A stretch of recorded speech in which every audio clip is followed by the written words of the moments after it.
प्रतिबोधितां भगवतां नारायणेन स्वयं व्यासेन कथितां पुराणमुनिना मध्ये महाभारतम् अद्वैतामृतवर्षिणीं भगवतीं अष्टादशाध्यायिनी अम्ब त्वामनुसन्ततामि भगवद्गीते भगवद्वेषिणी. Mark Prashant are joining? Yes, they should be joining. But we will start. Yeah. Wait பண்ண வேண்டாம். 3:32. நம்ம அதுவா சரி. இல்லை ஒரு 2 minutes வெயிட் பண்ணுறதா பண்ணலாம். Yeah.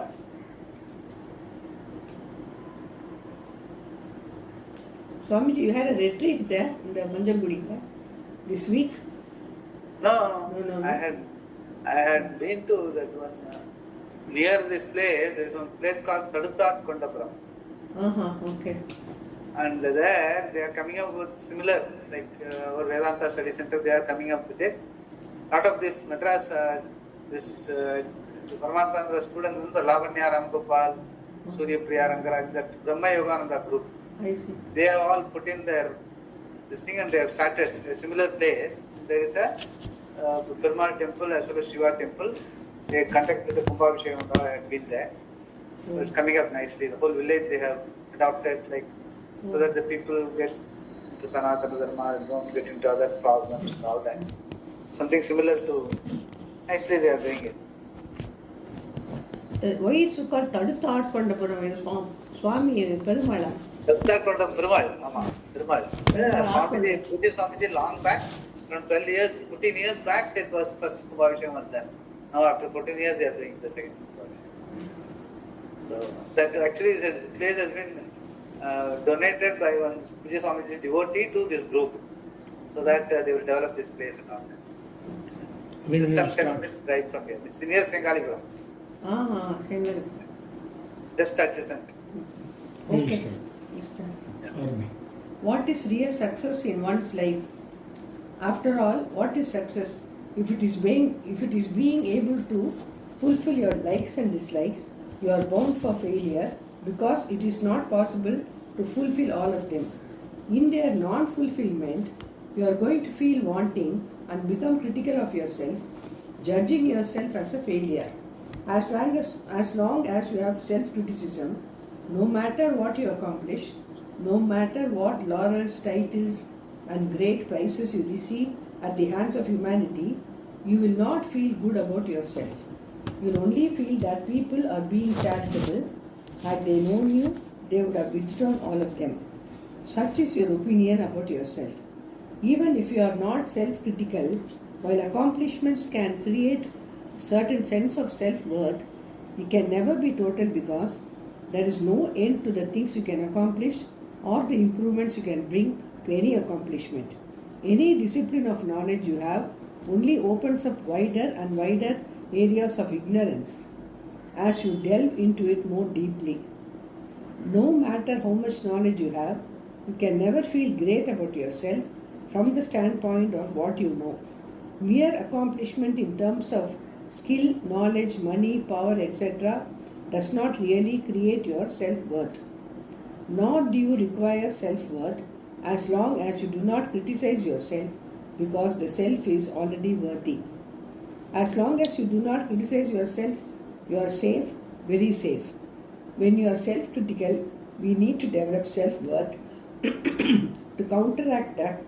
But in the background of self-criticism, no pursuit is going to be fruitful. Self-examination is quite a different thing, which is desirable and even necessary to interact appropriately with the world. That is entirely different from being critical of yourself all the time. Everybody has this habitual self-criticism, and if you take care of that, you will be mature. Because handling the inner critic is also a part of managing your likes and dislikes, raga dveshas. Swamiji, I have a question here. See, here this is talking about a real relative success, in the sense, like what you said, management of raga dveshas and a sense of chitta prasannata, which I have told you before. Chitta prasannata is the prasada buddhi which you are talking about is the chitta prasannata. Having a pleasant disposition in the sense, I have done whatever I need to do in my life, whatever I am supposed to, without procrastinating, doing things at the right time, being with dharma, and certain vibhutis, certain talents I have utilized, put it to good use, make some whatever wealth and all that what is required by the family. All those things, the relative sense of self-accomplishment is necessary. Swamiji says very necessary. That is the relative success. But still, and within that is the process of self-criticism. You will always feel that you could have done something more. You always know that you could have always something more. So you are not going to be fully satisfied. That is fine. That is helpful for you to push yourself and grow. But all this falls under the realm of relative success only. That is not the thing which you are talking about in terms of what the whole Gita is talking about. That will come now. It will come now later. Yeah. Tell me, you had something. Swamiji, actually, self-criticism, does it mean எனக்கு ஒன்றும் தெரியாது, ஆனால் நான் பேசிட்டு இருக்கேன், நான் ஒன்றுமே பண்ண தெரியாது எனக்கு, அப்படி, that is that self-criticism? No, not that. Self-criticism is being critical, but actually being a critique rather than critical. It's not admonishing or condemnation. It is a critique. Critique meaning having a, like we say, movie critique and all that. Having a balanced, balanced analysis of what is done, what could have been done and all. It's always better, they say, so even in the corporate, instead of having people who yes men all the time around you, people who can do some independent thinking and critique whatever we are doing as a team or something like that, it's always better to have that. That is the sort of, it is not the self-criticism of the, the sense, condemnation. Basically, you feel down all the time. That is not that. That is a psychological problem, very different. This is a healthy self-criticism. He is talking about that only. Yeah. Gaining a mastery over our likes and dislikes through Karma Yoga is a successful living. So yeah, this is in the sense, all this can be brought about under the heading Karma Yoga. Everything. In the sense, Karma Yoga is, so one is Dharma, Viveka, and second thing is that you got an eye on gaining the ultimate freedom, like moksha or whatever. Because of that, you are regulating or you are moderating life in such a way that you go about your likes and dislikes with some equanimity. Like you know very well that all likes cannot be fulfilled, all dislikes cannot be kept away in your life. You manage. That is why he says, not achieve. You manage your likes and dislikes. That managing your likes and dislikes is Karma Yoga. That you will do only if you have a mumuksha, meaning finally your attempt is to understand to life.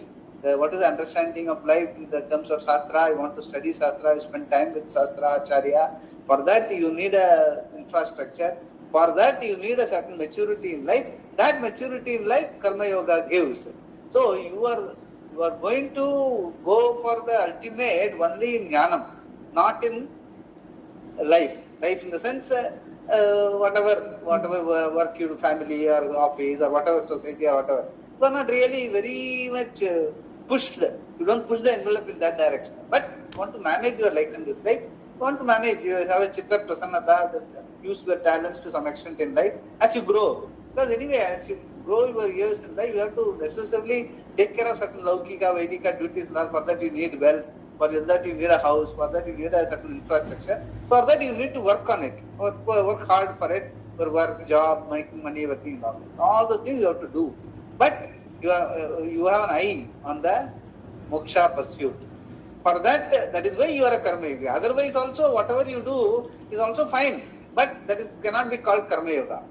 It can be called karma yoga only when you are approaching management of likes and dislikes to get an infrastructure for study of scriptures, and ultimately you want to understand that everything is Ishwaroham, is the reality. All these are keep on changing. This is a changing world.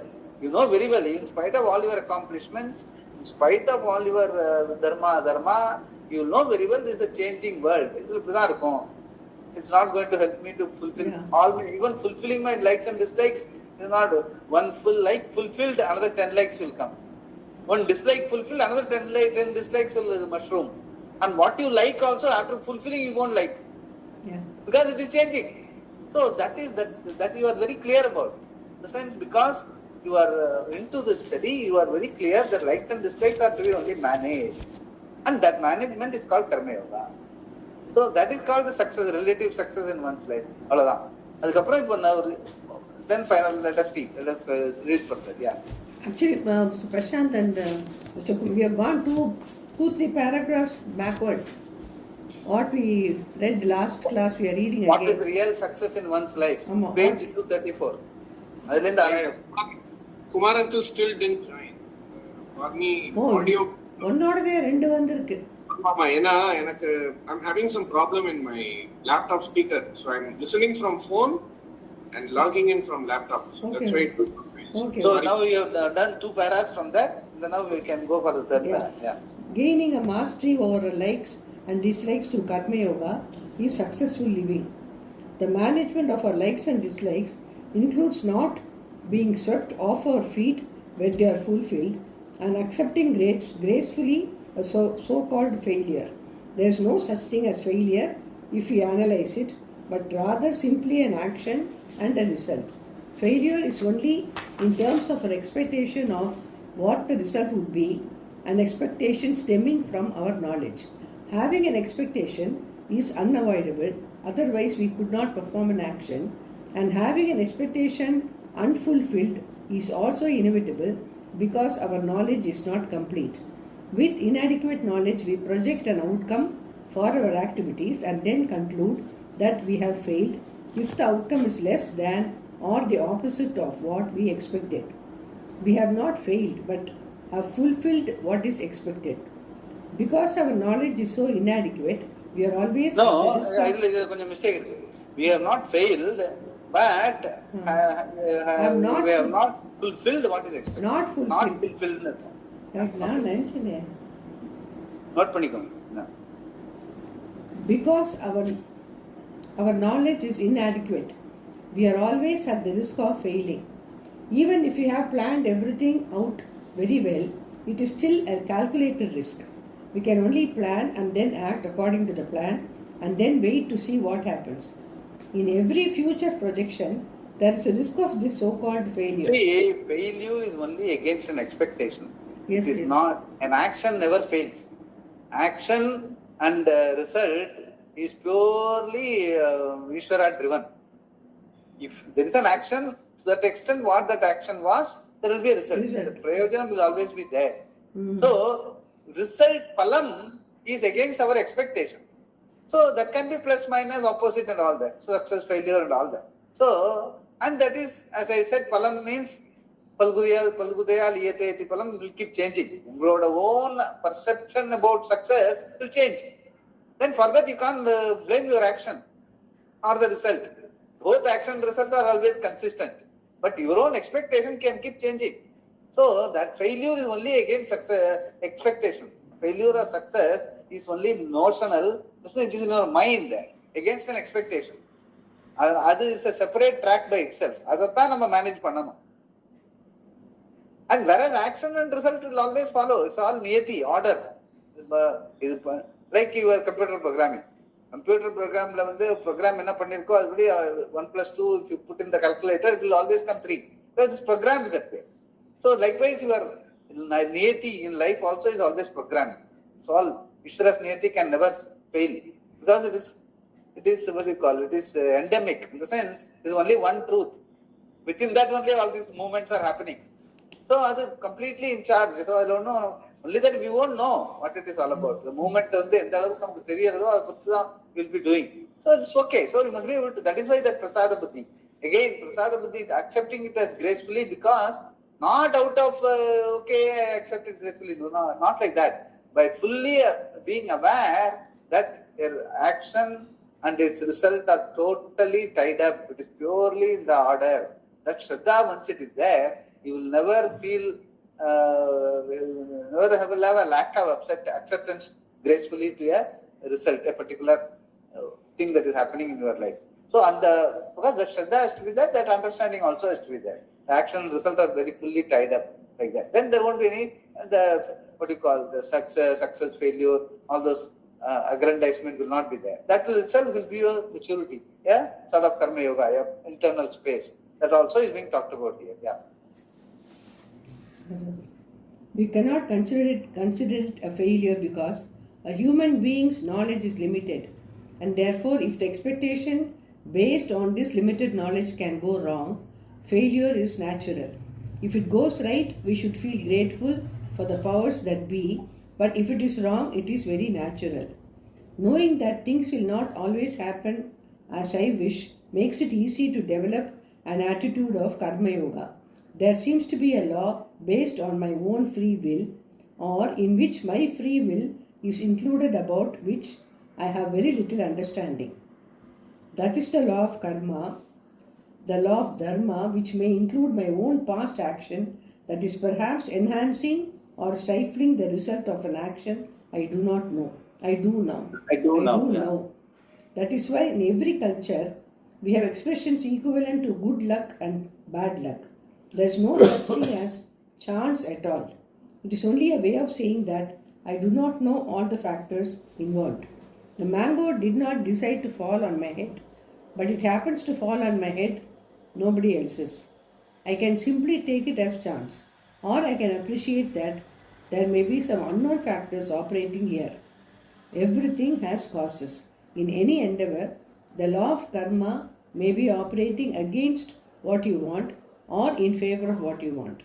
Whether you understand this or not, every human being has the concept of good luck and bad luck. A cow may not think that I am lucky because it finds itself in a meadow with a lot of grass.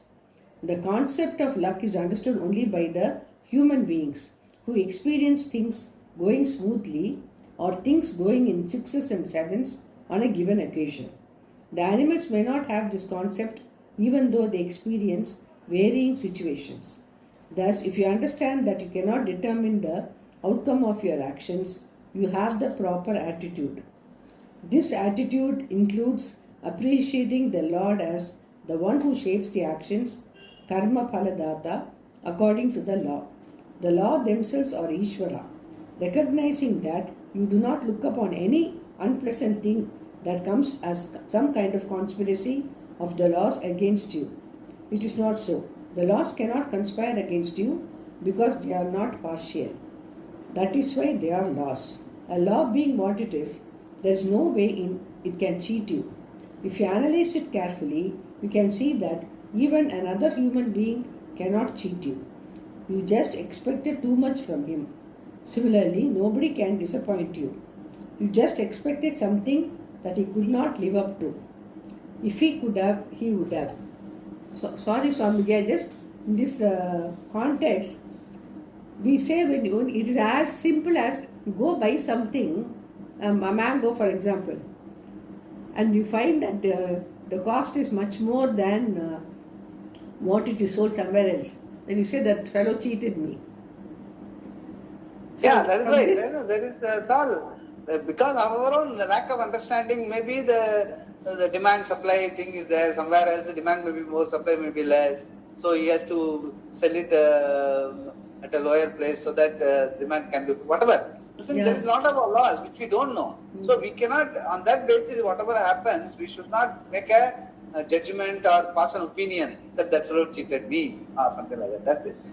If he can afford, he would not have cheated. Why? He wanted some money extra that you were willing to pay, and he got it, and there was an opportunity, he made it. That's all. In marketing language, it's all he made an opportunity. Whereas in simple language, in a Kariya Kadalita, we say he has cheated. When a marketing guy does that, he has made an opportunity. Whereas when it's Kariya Kadalita, he is cheating. So it's all because who is more powerful, that's all. There's nothing like we should not have any such. Okay, even if we deliberately we feel he is charging more, actually, I don't know whether many people used to say, road la inga mandikaranla varuvanga illaya marketing visible. Even if he charges more, you must pay and take it from him. You must support, you must promote such people.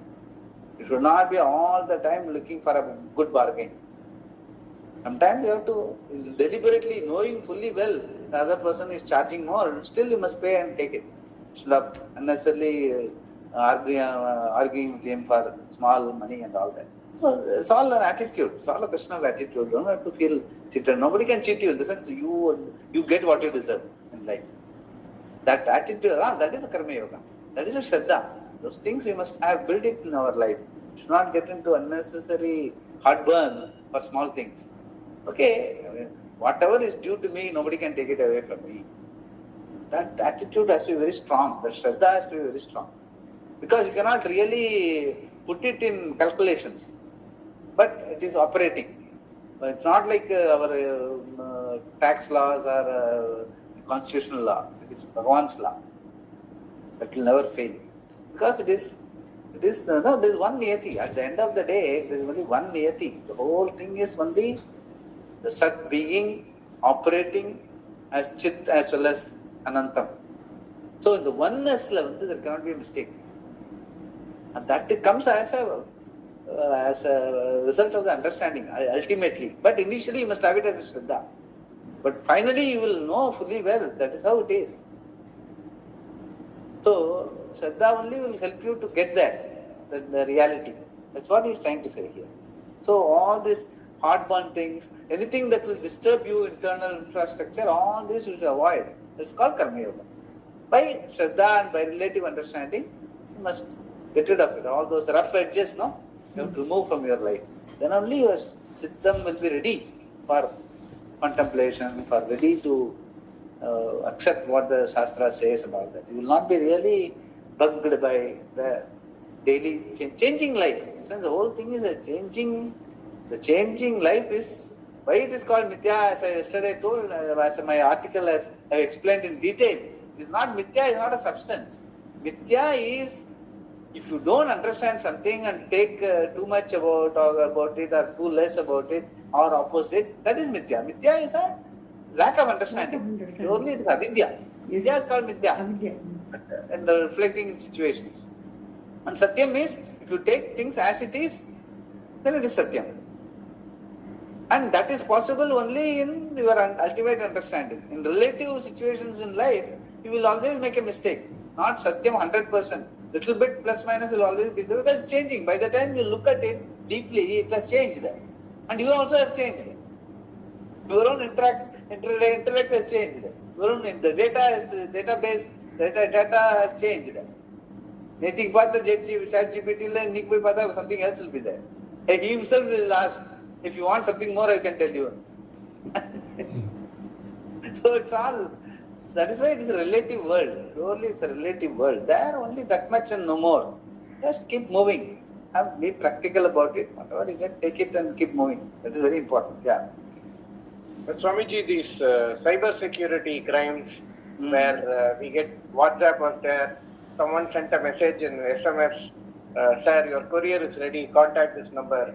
And then one person contacted 84284 some number and their account got hacked and WhatsApp got hacked. So anything, the rule is, anything which you are not due, if you, some windfall is coming through your WhatsApp, first thing what you should do is delete that message.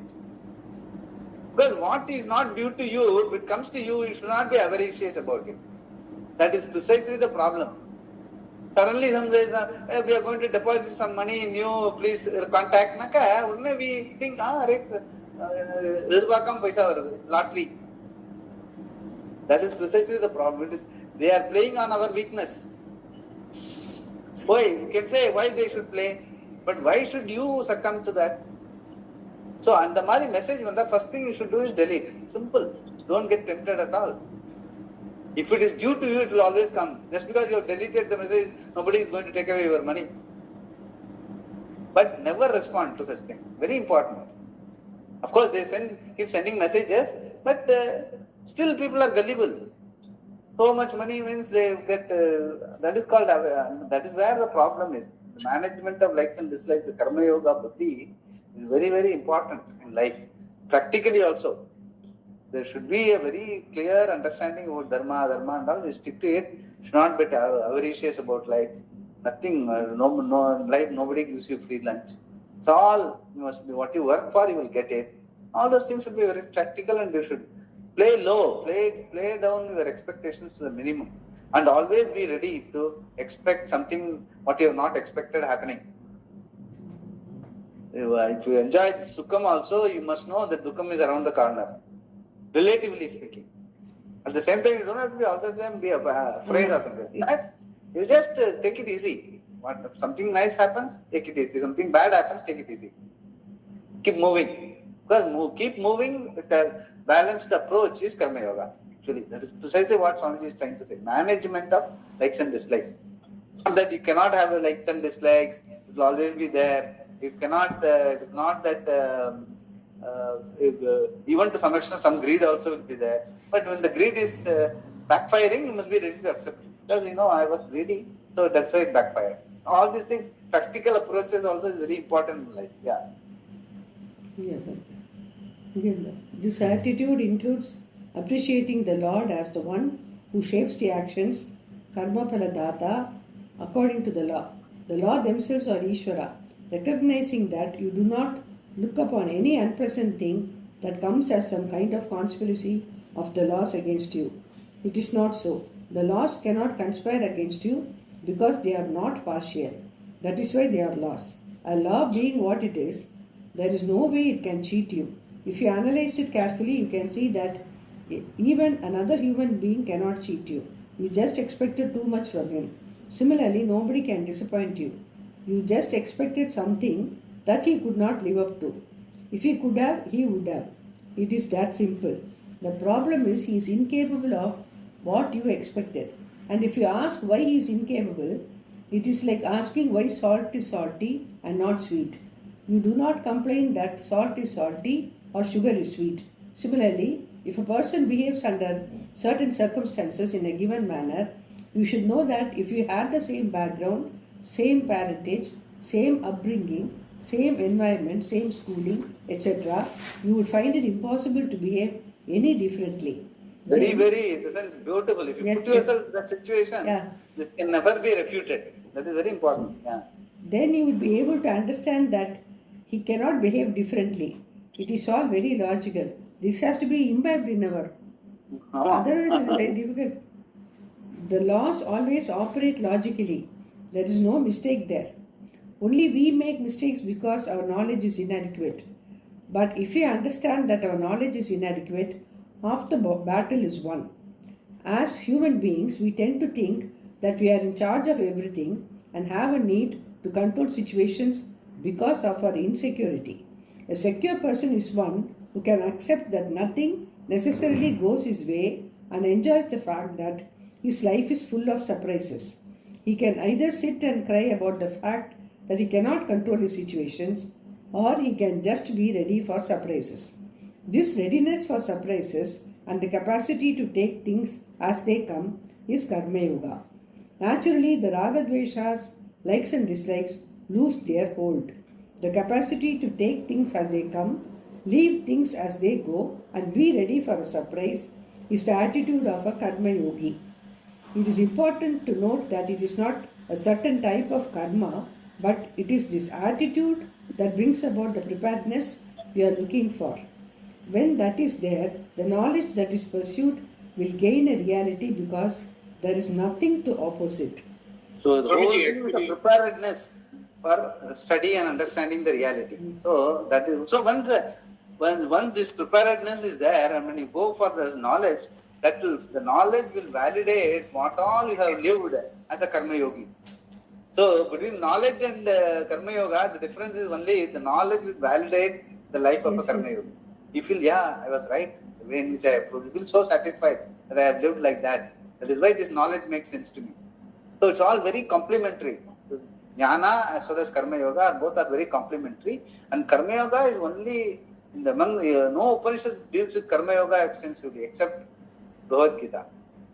Because it tells you how to live your life leading to this understanding. And thereafter it becomes spontaneous. Thereafter it is not yoga, that is the way in which you are. First is sadhana, then it becomes siddha, part of the siddha life. That is why it's called Siddha Purusha and all that. Siddha Purusha is nothing but what you do, live as a Karma Yogi by effort, it becomes natural to you, it becomes spontaneous to you. Thereafter, once because understanding validates your life of Karma Yoga.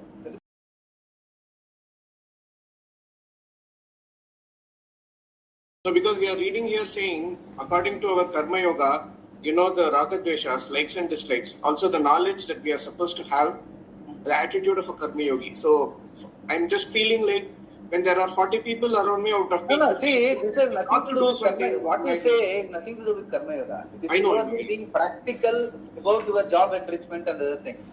So, Karma Yoga comes only in terms of managing your likes and dislikes.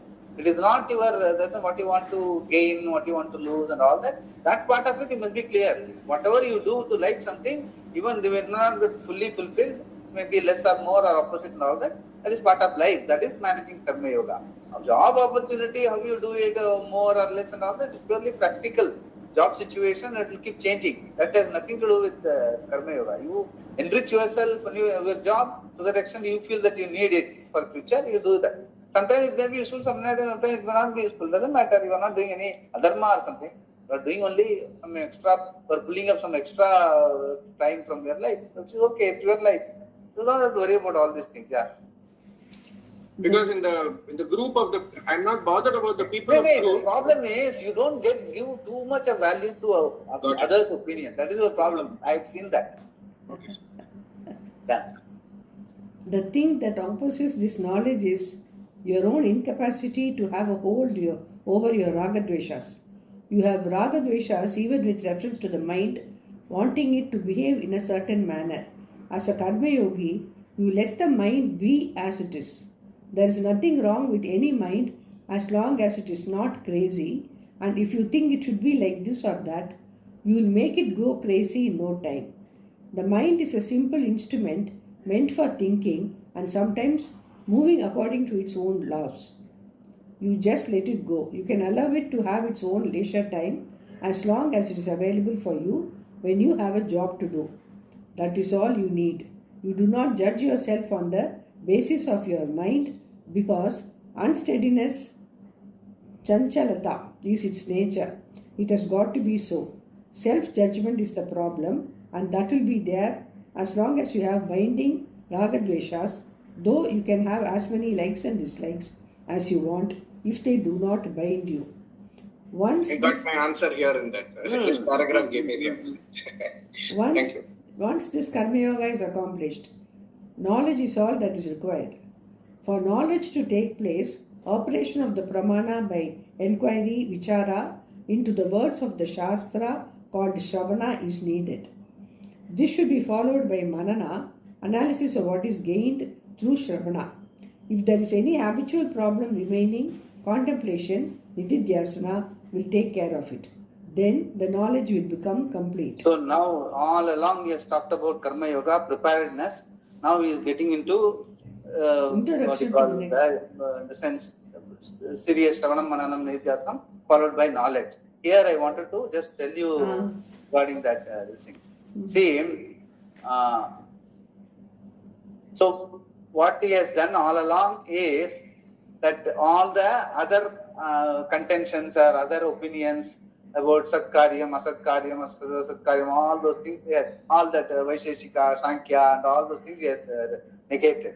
Then he says that Karana and Karya both are Mithya only, and which I have discussed elaborately in that note, what I have sent you. He has raised the question about Mithya and I have explained in detail. So Karana Karya is both Mithya and Sadeva Satyam. So Nama Rupatmakam Jagat Brahmani Aropyam is the truth for which there is a pramana which we are going to get into. As Shravanam, Mananam, Nididhyasanam is the whole life of activity, etc. is only continuously changing. Nama Rupatmakam. Just we keep giving different names and all that. And but it is this is always changing. It is not going to be constant. That is why the changing judgments and the Nama Rupatmakam, we put it on the reality which is changeless, which I have been always telling you that what you call Desa Kala Vastu Parichinnam, not even an object, just a being. On that we superimpose all this Nama Rupatmakam Jagat. Actually that is going to keep changing, that is why it is Mithya. So, and this is not accepted by the other theologies. For all other theologies, everything, the Jagat, Nama Rupatmakam Jagat is as real as your being or your Brahman or Ishvara and all that, which is not true. We don't, because it is, we know that how can the change, ever changing activities in Jagat can be equated to the changeless being Brahman or Atma, which is totally against the Pramana, which is against our own Anubhava. That is why we are not able to reconcile to this idea of changing Jagat, because we know essentially we are changeless. That is why we want to study this and understand. The changeless Purnam Brahma is our reality. Changing world is always going to be changing. We can never reconcile to the idea that the changing Jagat is reality. So that is not properly explained by other theologies. That is where the problem is. Whereas Advaita, Vedanta basically explains it clearly, which is going to be now further talked about. So, having proved all this theology is wrong, the truth is given by the Shastra as Sat Brahmam Ekam Advitiyam. That what we have seen, that Eta Pravritti Bhutanam Menas Sarvamitam Tatam Sakarmana Tam Abhyachya Siddhim Vindati Manava. The sense, once you have this Eta Pravritti Bhutanam Menas Sarvamitam Tatam, the Karma Yoga Buddhi, everything is Bhagavan only, and everything, whatever we do is in accordance with the laws of karma, and do it with all the Shraddha and without any, too much of yo-yo mentality towards the results, and I accept it as Ishwararpanam and Prasada Buddhi, and take it, manage the likes and dislikes, that I don't look at myself as a failure or a success at any point in time.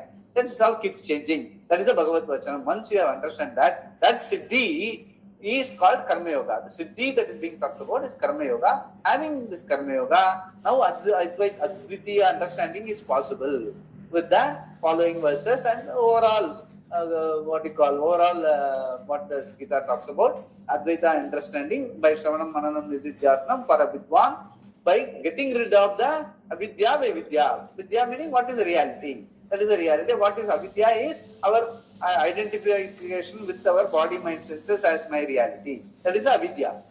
What is Vidya? That body, mind, senses are only instruments in my hands. My reality is Purnam Brahma, Atma. Desa Kala Vastu Aparichinnam. Timeless, spaceless, objectless being is my reality. That is the Vidya. Once the Vidya is gained, your Vidya in terms of identifying with body, mind, senses and all the problems of the Jagat. Because body, mind, senses is only a limit, one part of the Jagat. Actually, Jagat is nothing but body, mind, senses and extrapolated to the whole world. So that automatically becomes part of the changing world. So we will not be flustered by what is happening to our own life in terms of body, mind, senses. It will keep changing. By clearly understanding that by Vidya, that my reality is the being. So now, because of living a life of Karma Yoga, there is already a space inside. The mind is ready to look at it. There is a Shantam, there is a tranquility is there. Now the Vidya comes and tells your reality is like this. Whatever is happening in your life in terms of body, mind, senses is Vidya, it is Avidya. Then you will be able to accept it because you already, by yoga, you have already seen that fructify in your life to some extent, relatively. So when when the Bhagavan comes and tells absolute tranquility is your nature, since you have already been relatively peaceful, relatively tranquil, whatever has happened in your life, you will be able to accept that absolute tranquility is your nature easily. That is how Karma Yoga facilitates Jnanam. Now, there is a question. The sense, this fellow, Arjuna's question is, see, okay, Atma is Avikriya, you are saying that. Atma is not involved in all body, minds and senses. Why should I be doing this karma? Why Aveshesha Karma Tyagam is not possible? For that, Bhashya explains that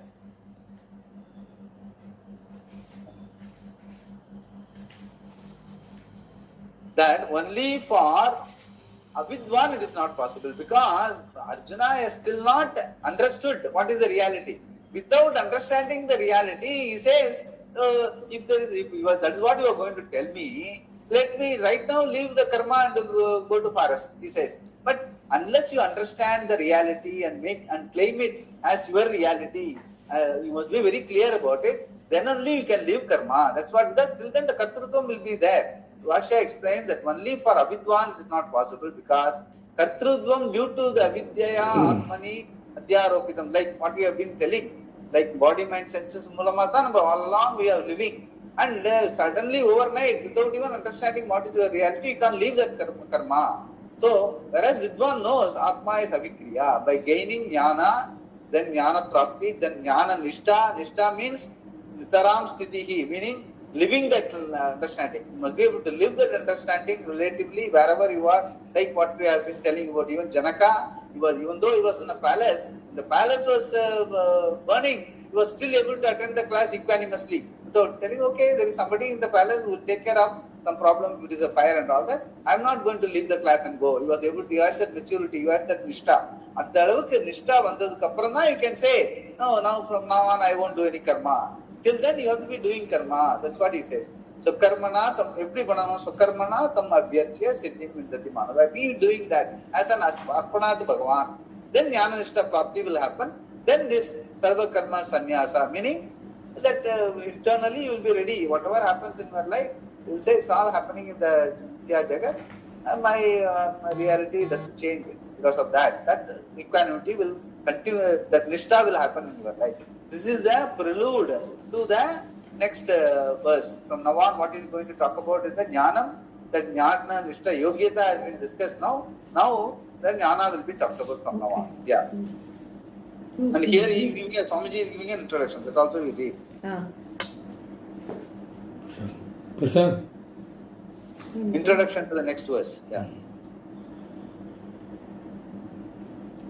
Is he there?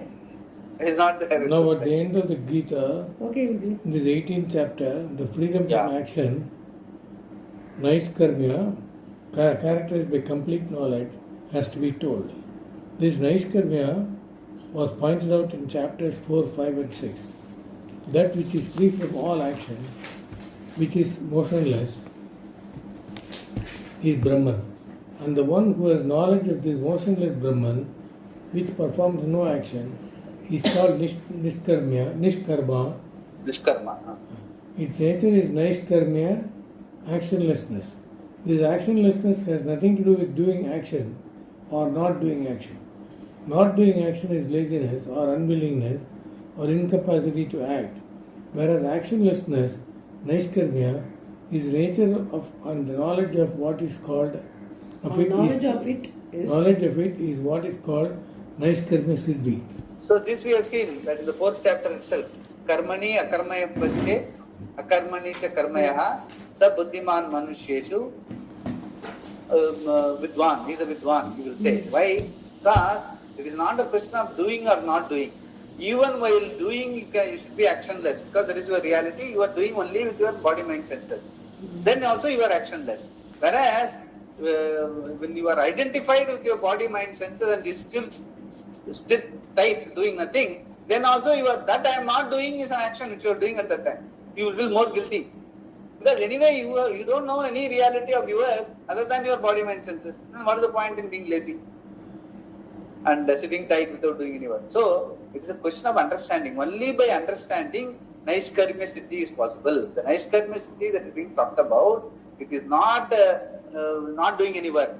It is a question of by understanding, you understand, irrespective of whatever you are doing in your life, karma is my reality, akarta is my reality. That understanding is called Naiskarmya Siddhi that is going to be talked about. Which verse we are reading, Swamiji? 49. 49. You want to read?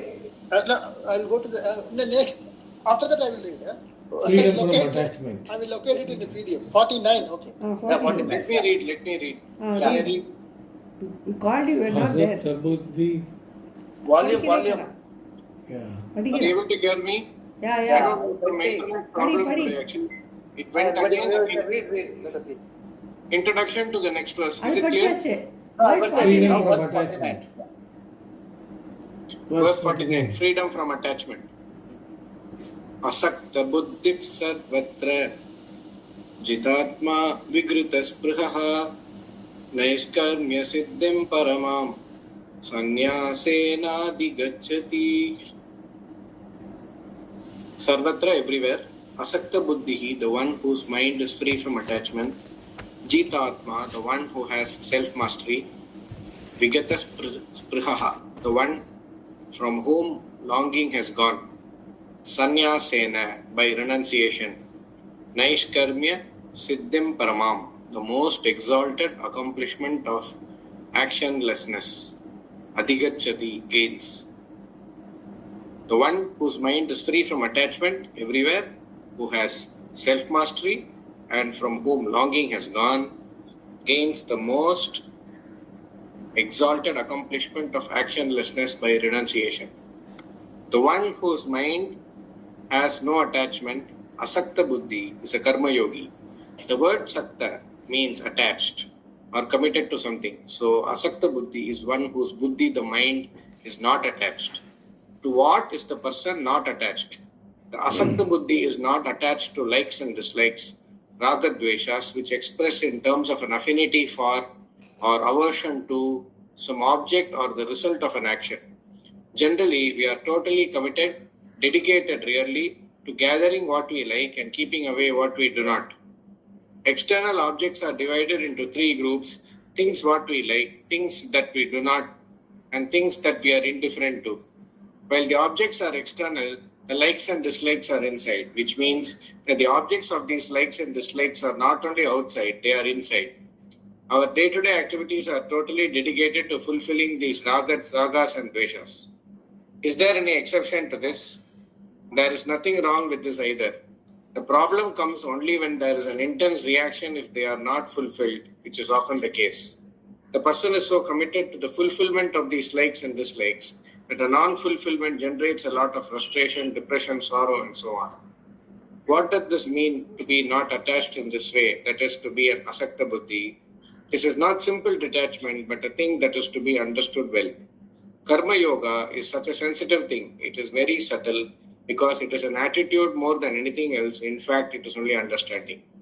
The more we understand, the easier it is to have the attitude of a karma yogi.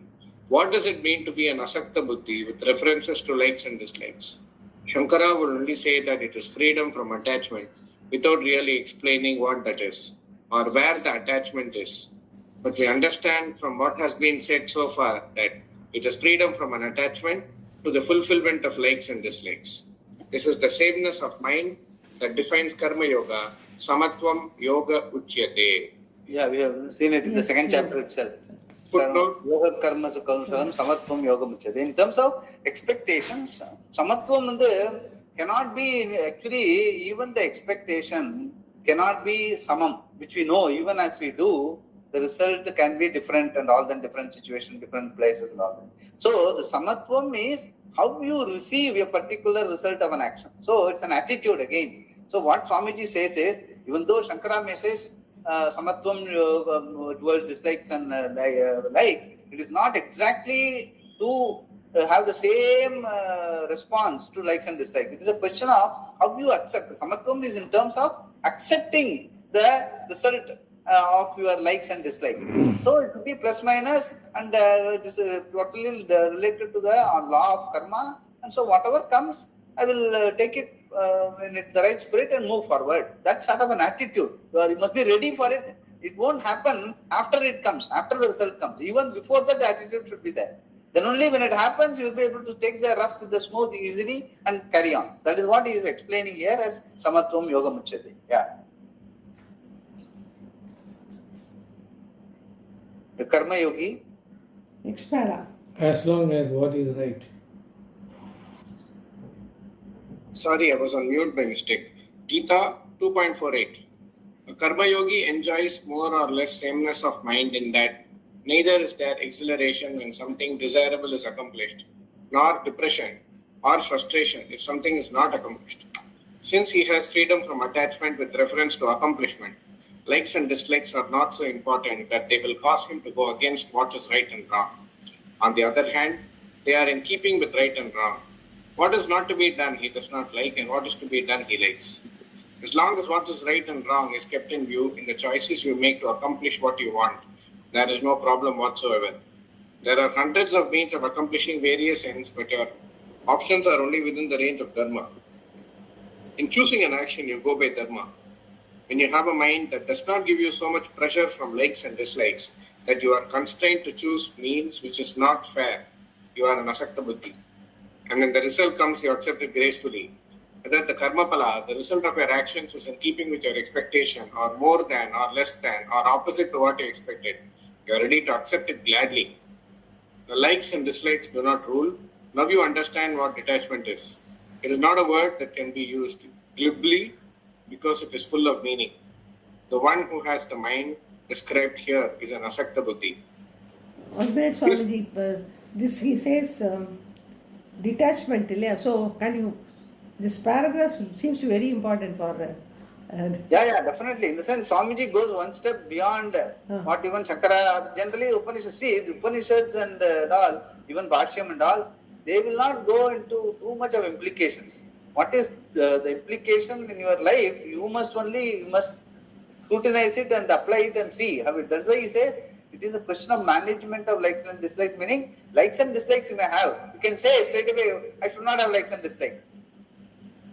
Attachment to likes and dislikes, but that's not practical. It doesn't work, especially in the family situation. Okay, you as a sannyasi, you can keep away a lot of things. That's a different thing. But in family situation and all, likes and dislikes will always come up, whether you like it or not. So, what is important is how much of it is binding.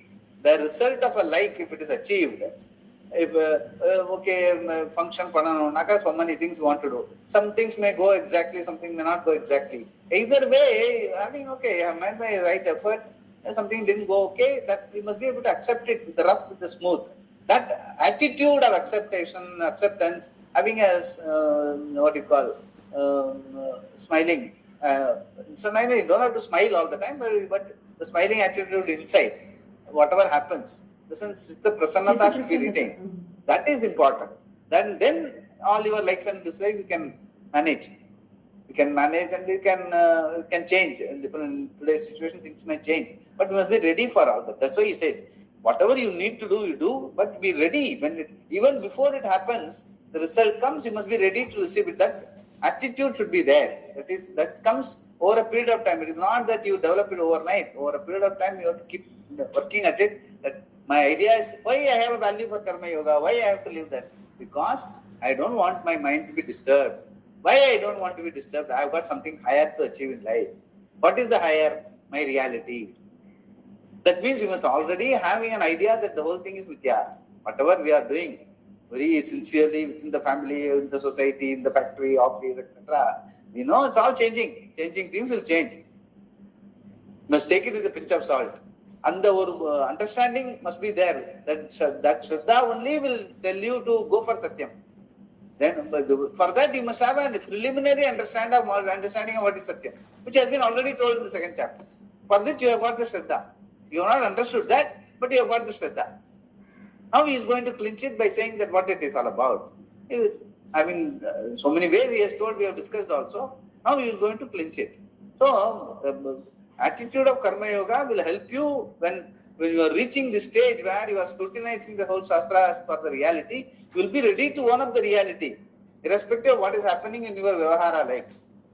And you must have the maturity. That maturity comes with karma yoga. So that you don't get bugged by whatever happens in your life. And maturity karma yoga will help. That only will give you a value for jnanam. The value for jnanam you had as a shraddha in the beginning. That is why you come into this. That is why karma yoga is not just accepting things. That is even other people accept pannuva. That acceptance is not being talked about. In spite of your being capable, still things may go wrong. That also you must be able to accept.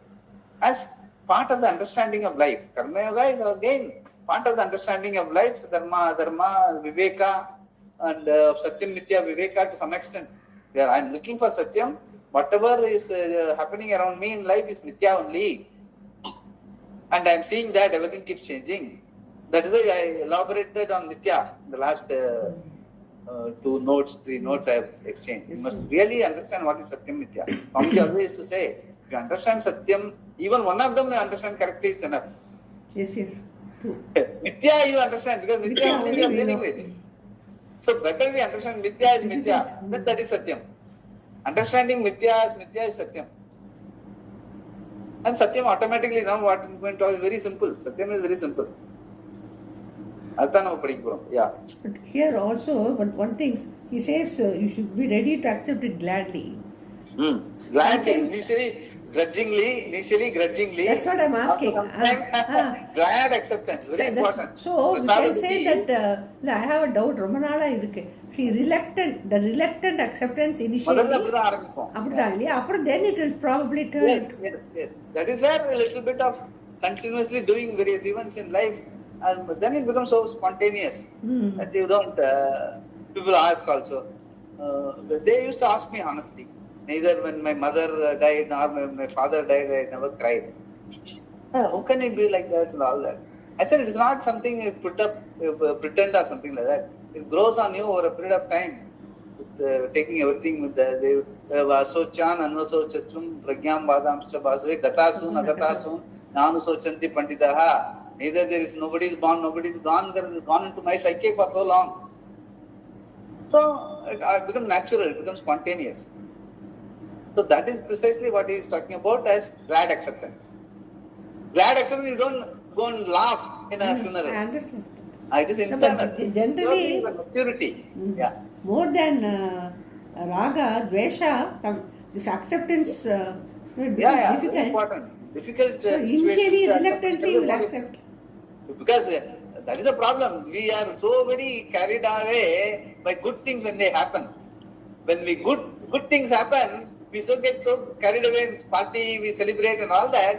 That becomes a problem when bad things happen. When good things happen only also you must be equanimous. Then only when bad things happen you will be able to be equanimous. Yes. That is very important. When good things happen also you must be able to be humble enough to understand it's all Bhagavan. It's all happened. It's not I have not done anything. It's all Bhagavan. Okay, fine, I accept it. Thank and carry on. Don't hit the ceiling. Then only when something bad happens, you will be able to accept it. That also has been given by Bhagavan. It's all a question of attitude. That is why Swamiji insists on attitude. And you develop it. You must be alert to that. And develop it. Whatever happens around you, develop it. Over a period of time, it will sit on you nicely. It will become spontaneous. Then you are a karma yogi. Then when you read this, the Shastra is going to validate that. Saying that yes, all these changing things have changes. Your reality is you are always Purnam here and now. That is why you are looking for always. Yesterday also somebody was asking me why that Atmanastu Kamaya Sarvam Priyam Bhavati. Meaning Atmanastu Kamaya meaning that is your reality. So that is why you are not able to accept anything less. Then Atmanastu Kamaya Sarvam Priyam Bhavati. Once you love yourself, you will be able to love everything else around you. And further you must know what is the self. The self is a changeless thing. You have to be loved to oneness. The being, identifying yourself with the changeless being is that oneness that is called love. And that is the same that is applying everywhere else also. Even whether it is criminal or whatever it is, his Atma also is the same. Okay, his behavior is different because of circumstances. Either you can be empathetic, or you can help him, or you can keep away. If not, you can't do anything else, keep away from a criminal. Or people given to criminal tendencies, keep away. But never to hate them. Because they are also beings. Because of circumstances like what he said now. If I have been born in that background, I have been brought up like that, I will also be like that, a thief. Thank God, Bhagavan has put you away. Like that, we have to be sympathetic with them. Do some extra prayer for him. That is how it is, yeah. But it is Atmanastu Kamaya, Vachyartama. When we say it's all only for our own, we show love and affection. Don't they say that, Swamiji? Like Atmanastu Kamaya meaning, that is, your reality is the pleased state of mind. It so happens, circumstances around you, family, at that point in time, does not disturb your peaceful state of mind. So you think that because of them only you are happy. So, pleased state of mind is your reality.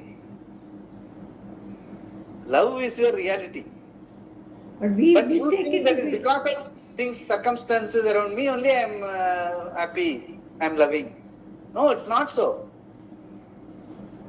It is your reality. You are at home with your reality when certain circumstances, the circumstance that you think in your thought process, you think that they are all the way in which I want them to be. So because of that I am happy. So tomorrow if they are going to change, you will become. So that means what you are interested in only a pleased state of mind. Not because you have a great love for others. That's what. But if you understand that's what we generally that say. this is my reality, then that is the same reality applicable to them also. They don't know, I know. So I must be sympathetic to them, empathetic towards them, and tell some prayers for them. If possible, change them or change the situation, whatever. So, very important. So, the reality is alone Atmanastu Kamaya. That is what is. It is not nothing. Atma has nothing to do with what you call our lifestyle or what you call identified person. It's not the identified person can never be a Kamaya. He will never be a happy person. It's a fact of life. Today it may look okay. Even Ambani. Today morning you may be 100% happy. Next day morning you will be 80% or 70% only. Nothing is because it is changing. Things will change. At that level it will keep changing. At your level it will keep changing. That's all the difference. So we should be very clear. That is the reality we are talking about. That Atma. Now we are going to talk about from this now till the end of the chapter. We will be talking about that reality, understanding. Yeah. This freedom from attachment extends to everything, and this Shall I Bhagavan. read? Yeah, read. Yeah. The freedom from attachment, audible, Yes. Yeah, audible. extends to everything, and thus Bhagavan says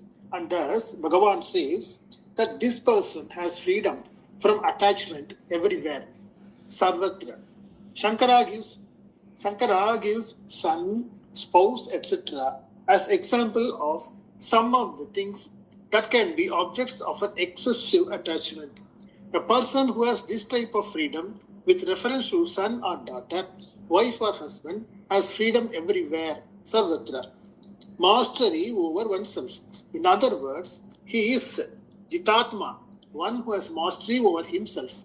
He has gained the mastery through living a life of karma yoga, keeping the raga dvesha, likes and dislikes under check.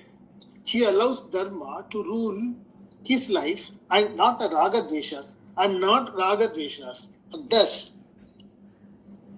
has mastered his mind. When the pressure of likes and dislikes is no longer there, what kind of a mind will he have? One that is not a problem. A life of proper attitude,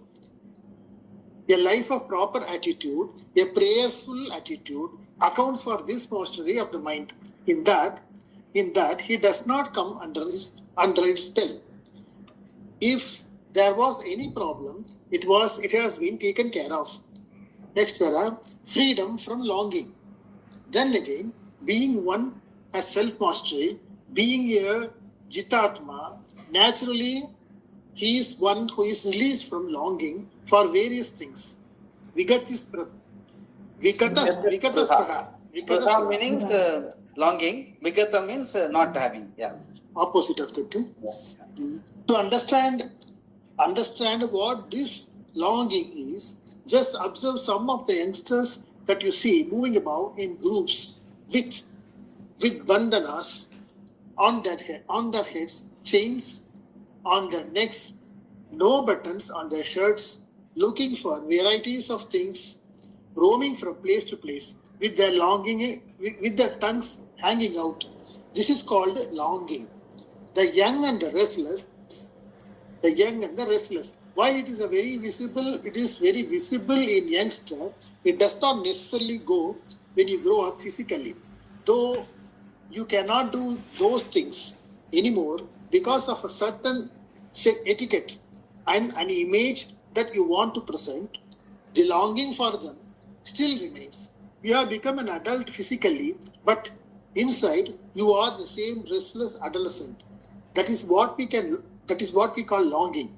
Giving up things does not always mean that the pressure to have those things is gone. Sometimes they are given up because they cannot be fulfilled. You compromise and reconcile yourself to the fact, and you cannot accomplish what you want. But the freedom from longing that we are talking about here does not involve that kind of the giving up. Here there is a certain understanding about oneself and the nature of one's own pursuits. This cognitive appreciation of the limitations of the various pursuits can bring about a certain dispassion, vairagya, which is a nature, which is a mature, objective way of looking at things. When you can be objective, the longing is gone, and you are Vigraha Praha. She told in the beginning, yeah. Vigata Praha. These characteristics, that is being an asakta buddhi, sarvatra, a jitatma, vigata praha, vigata spraha, are all the outcome of the karma yoga. A person who enjoys them gains the accomplishment of freedom from action. Naishya karma sannyasi. Naiskarmya siddhi. Yeah. Please note that it is not by giving up karma, but by giving karma with a proper attitude. He eventually gains karma siddhi. Naiskarmya siddhi. The karma yoga itself does not give him a naiskarmya siddhi, freedom from action, but it equips him with a vehicle with which one can gain naiskarma siddhi. Once he has the vehicle for it, he must necessarily know the Atma. Since there is no longer any hindrance for him, he discovers himself to be exactly as what is unfolded by the teacher as it is taught.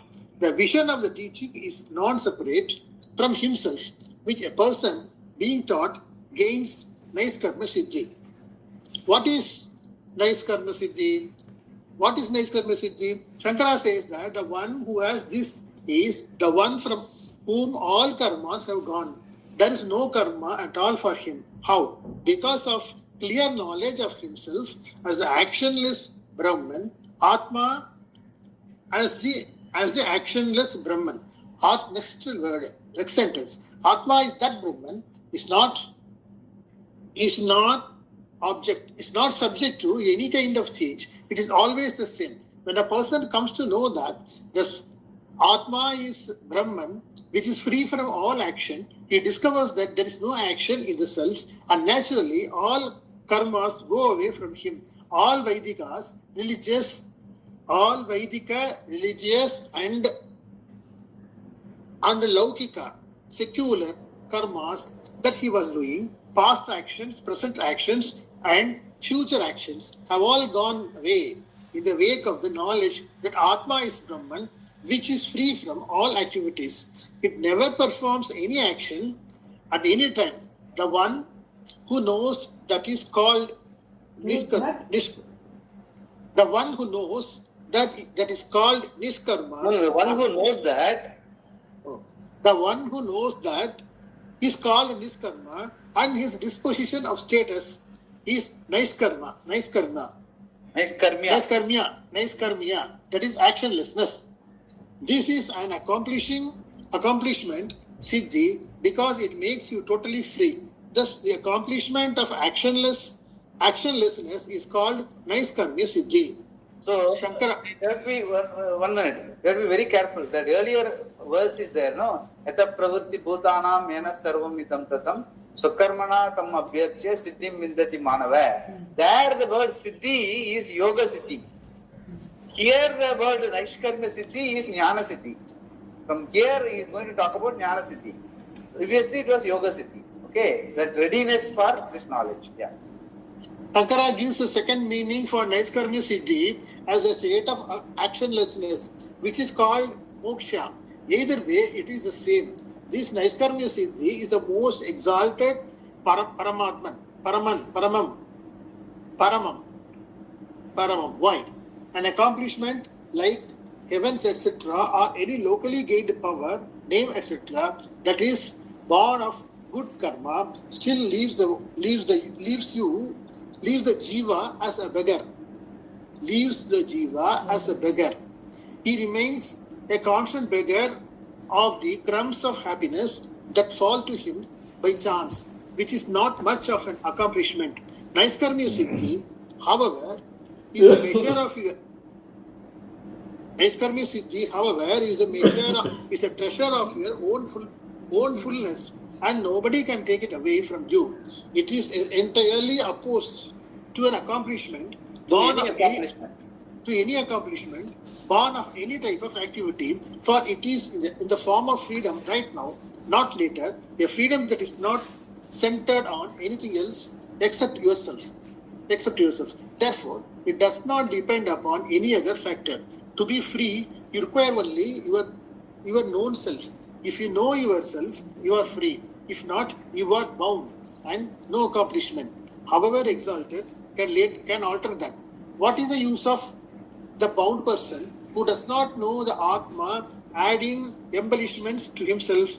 It is something like a person who has already concluded that he or she is not good looking, trying to improve his or her looks by various means. What is the use? The person cannot cover the knowledge that he or she is not good looking. But when one accepts the fact about one's looks, one is free. And if you are free and you know that you are free, nothing can deny you that freedom. Nobody else can make you free, nor is your freedom dependent on anything. It depends entirely upon you, not your mind or body or anything else, but just you. True independence can never be centered on anything other than yourself, and if the self is already free, only then can you be free. If freedom is intrinsic to Atma, once you know, nobody can take away that freedom.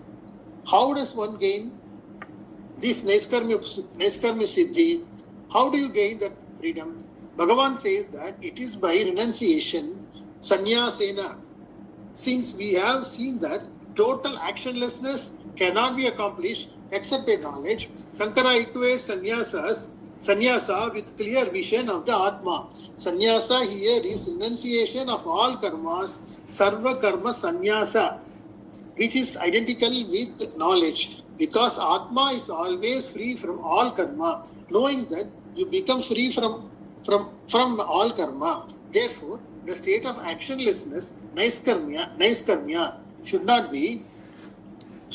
be construed as simple vegetating without doing any action. It is purely in the form of knowledge. Knowing what I am is what is called Naiskarmya Siddhi. To understand the meaning of sannyasa here, Shankara reminds us of the verses he quoted earlier. By knowledge, giving up all actions, there neither doing nor causing anyone to do. Sarva karmani manasa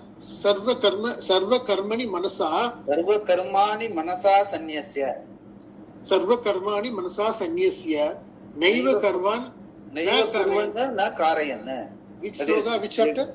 What is the Lakshanam of a sannyasi? What is in the 5th chapter is Sarva Karmani Manasa Sanyasya Naiva Kurvana na Karayan. Because of his understanding, he is neither a karta nor a karya. He doesn't do anything or he doesn't make anyone else do. That is the whole 2nd chapter, 5th chapter, everywhere it is talking about that, which I have also told. Nyayasya Nitya Sannyasi. By understanding, you have renounced all acts. Whatever you do also, you know it's all happening in the realm of Ishvara as per the laws, and by my body, mind, senses. I am not an actor. My body, mind, senses are an instrument of action connected with the world, with the karma, dharma and all that. It's all happening. It's all happening in the like Nimitta Matram Bhava Sabyasachi. The whole thing, 4th chapter, 5th chapter, 2nd chapter, everywhere is told very clearly.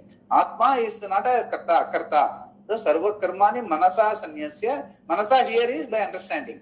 Manasa sanyasya naiva kurvanna na karayana. A person who understands it, he is not, whether he does anything or not, it doesn't really matter. But by understanding, he knows that he is an akarta. That is a final knowledge which he is being talking about. Yeah.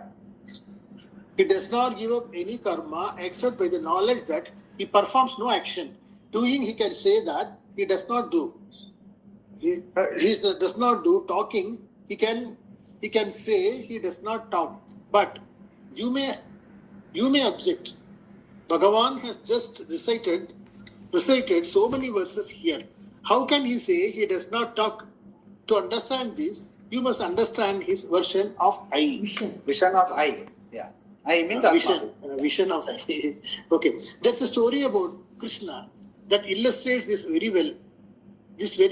Standing on the bank of the river Yamuna, Krishna was being admonished by the gopis for having too many wives.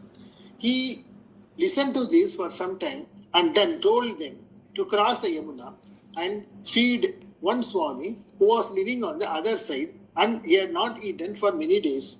When they set out, the river was dry, but as they approached it to cross the river with the food they had prepared for the Swami, there was a flash flood and the river was suddenly in spate. So they went back to Krishna, complaining that the river was impossible to cross, even in a boat. Krishna smiled and asked them to go back to the river and say, Yamuna, please subside. If Krishna is a brahmachari, they all giggled hysterically and reluctantly went back to Yamuna. Then with great difficulty, because they were sure this was against the truth, they repeated Krishna's words. Immediately, the Yamuna subsided and there was sand everywhere. They were astonished. Crossing the river and reaching the other side, they found the Swami and gave all their food to him. Plateful after plateful, he ate, leaving only the empty vessels. When he had finished, the gopis returned to the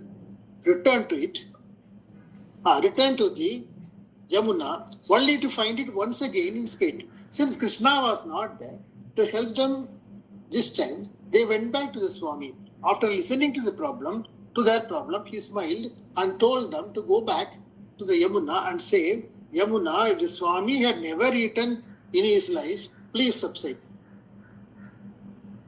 Again they giggled and half-heartedly approached the Yamuna. No sooner had they spoken to the Swami's words, the Yamuna subsided. What does this reveal? What Krishna knows, the Swami knows. Krishna knows that he never performed any action. He is neither married nor a bachelor, neither man nor woman, neither old nor young, but the actionless Brahman. The Swami knows the same thing. Though through this story is highlighted the following statement of Gita. Even doing, he does not do. Kurvan api na karoti. Kurvan api, the one you repeated now, just now. Yeah. Kurvan, many times you repeated. Kurvan api na karoti. Yeah. And neither doing nor causing to do. Naiva kurvan na karvan. Naiva kurvan na karayanna. Karayanna means getting it done through others. Kurvanna means doing it myself. So neither he does nor he gets things done through others. That is what it means. Naiva kurvanna na karayanna. Basically what it means is the whole thing, the story as well as this statement, Naiva kurvanna karayanna, meaning I am basically the timeless, spaceless, objectless being, Atma, awareful being, is my reality. Whatever that is being done is in terms of body, mind and senses and all the activities that are. So, in terms of clear understanding, I, the Atma, the being, is incapable of doing anything or getting it done through others or something. It's always a changeless being. Changes happening only in where there is a possibility of changes. Changes can happen only in my body, mind, senses and the world. So, the clear understanding is exemplified by this story, by Krishna as well as by the Swami, that even though Swami ate, he never ate because with body, mind, senses only ate. Krishna, even though the story he had many wives and all that, he is always Brahman, Atma. He has already told. He is not even born, he says. No. Ajo pisanna, ve Atma pisanna. That is, Bhagavan says. When he is not even born, where is the question of being a brahmachari or a married person and all that? So that is his reality. Clear understanding of the reality is exemplified by this story. That's what it is. Whole second chapter, fourth chapter, fifth chapter, continuously. But that consolidation of this understanding can happen only when you live a life of Karma Yoga, and when you do this, by the time when you reach this 18th chapter and when you look at it, having lived a life of Karma Yoga and having been a spontaneous person, whatever happens in your life, you know that it's all happening, the changing world changes. In my own reality doesn't change. That overall look at the Shraddha is there, and that life you are living also is been there as a Karma Yogi. Now when the Shastra comes and tells, neither kurna, na kurvanna, na karena, you are able to accept it easily without any resistance to this understanding, this jnanam. That is what it is being talked about now. Yeah. Swamiji, how many people are like this? We scarcely know a few people, like Ramana Maharshi and... that is, we don't have to worry. I'm telling you. The thing is that we don't have to, that's what we should, that is what he has already told. He asked, no, Arjuna, Siddha Prajna Ka Bhasha, in 2nd chapter. And for that he gave an elaborate explanation from 55 to 72. You can never make out. Yeah, Jnani can never make out a Jnani. A Jnani is not going to come and tell that I am a Jnani. So let us not get into it. Let us get the Jnanam. Jnanam means understanding, the reality. And that if you look at it right away, there is nothing difficult to understand that I am the awareful being, which I have been always telling you. Right now I am able to see my own body, mind, senses, all my emotions, all my accomplishments, all part of the body, mind, senses and interaction with the world. I, the being, the changeless, I am able to see all these things. All these things are available for me to talk it even only because I am changeless. And the same thing applies to you. The same thing applies as of now. When we are talking to each other, the Atma in each one of us is the same, changeless being. That is why we are able to appreciate the change, have some opinion, have some, all those attitude, everything. So right now it is possible. You can don't have to ask that question, how many people have it. We have it, I have it. You must be able to say that at the end of the 18th chapter.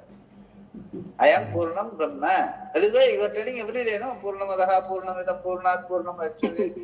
If you don't mean it and you are saying, you are lying. Are you lying? You are not lying. We should understand fully. We should understand fully, na Swamiji. Yeah, understand fully, no? Who prevents? That's what we are trying to do.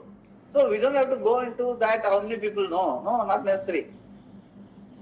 We have to know, I have to know. My purpose of this life is only that. Everything else is work. This is only life. Right. Being is my reality. Human is only an adjective, which I have been always telling. And being what? Human are difficult. Manushana if you are not favorable to somebody. Whether you are or there, nobody has to confirm whether you are or there. That is, your being is reality. So to be a human or to be an accomplished person is difficult. You have to do a lot of things up and down. But being, what is that? Right now you are all being. We are all being. So that is the easiest thing.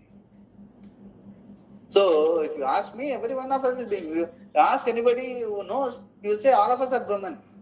You don't want it up, that's a different thing.